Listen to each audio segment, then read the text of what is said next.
The woman squandered her wealthy boyfriend's money by taking her lover and her friend to splurge wildly at a high-end restaurant. But when it came time to pay the bill, the usually generous boyfriend actually refused to pay and even called the police to arrest the whole group. Everyone was shocked and had no idea why the man suddenly changed his attitude, because Lewis had been reborn. In his previous life, when he was gravely ill and near death, he learned that his girlfriend Daisy's brother, Alec, was actually her secret lover, and Daisy's younger brother George was actually the son she had with her lover. Not only had they worked together to swindle Lewis out of all his wealth, they even sent him to the ICU. The ruthless Daisy didn't stop there. She unplugged Lewis's life support machine and killed him with her own hands. Only then, as his soul drifted out of his body, did Louis realize he had loved the wrong person. He felt wronged and resentful, and his powerful obsession brought him back to life, right on the day he proposed. Still holding flowers and not fully recovered from the shock, Louis saw Daisy strutting toward him arrogantly. Daisy proudly announced that tonight Louis must treat her brother and her friend Linda to dinner. At that moment, Louis already knew that this so-called brother was actually Daisy's lover, but he didn't expose her because he needed to retrieve the heirloom jewelry his mother left him, the valuable bracelet that Daisy currently had. Before he could figure out how to get the bracelet back, Alec walked over with their son. Looking at the hypocritical man in front of him, Louis only hated himself for not discovering their affair in his previous life. Just then, Daisy's friend Linda also arrived as expected. Linda flattered Daisy endlessly while constantly belittling Louis. Louis felt neither joy nor anger. He knew it wasn't time to act yet. After the group swaggered off, Louis called his assistant and told him to freeze all of Daisy's cards. They were originally cards Louis gave her, so now he was taking them back.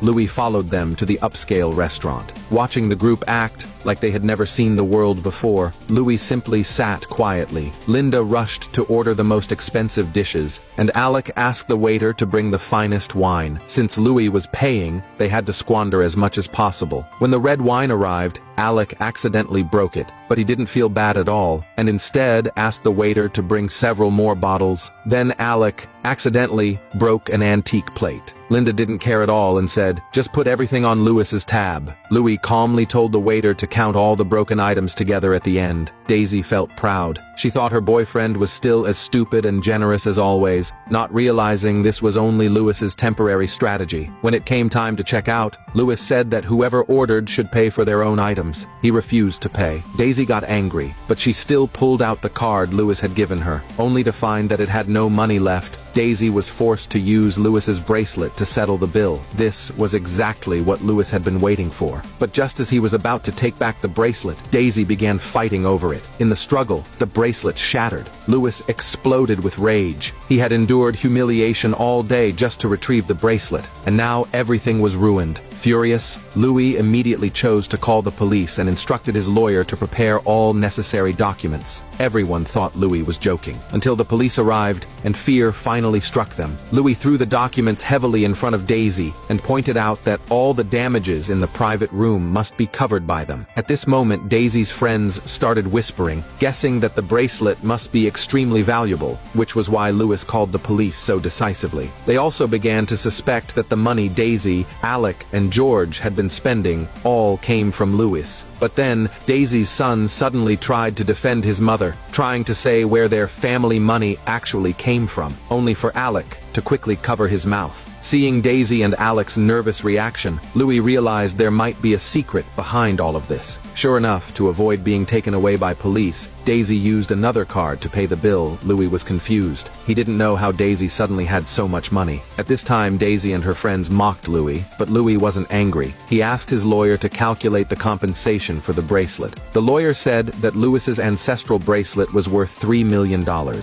Daisy's group was instantly stunned. They couldn't believe the bracelet was that expensive, so they angrily accused Lewis of trying to extort them, saying the bracelet couldn't possibly be worth that much. The lawyer told them that if they refused to compensate, they would be charged with the crime of intentional property damage, which carried a sentence of 3 to 7 years in prison. Daisy was truly terrified now, because the money she had came from selling the real bracelet. The one that broke was just a fake. kept to fool Louis. But the bracelet had only sold for $1 million, so how could she compensate $3 million now? But if she didn't pay, she would go to jail. Daisy had no choice but to agree to compensate Louis in installments. When she quickly signed the paperwork, Louis felt even more suspicious. After they left, Louis and his lawyer discovered that the shattered bracelet was indeed fake. Only then did Louis understand everything. He immediately ordered his lawyer to use all available resources to track down his family's real bracelet. As for Daisy, Louis would give her a big surprise tomorrow.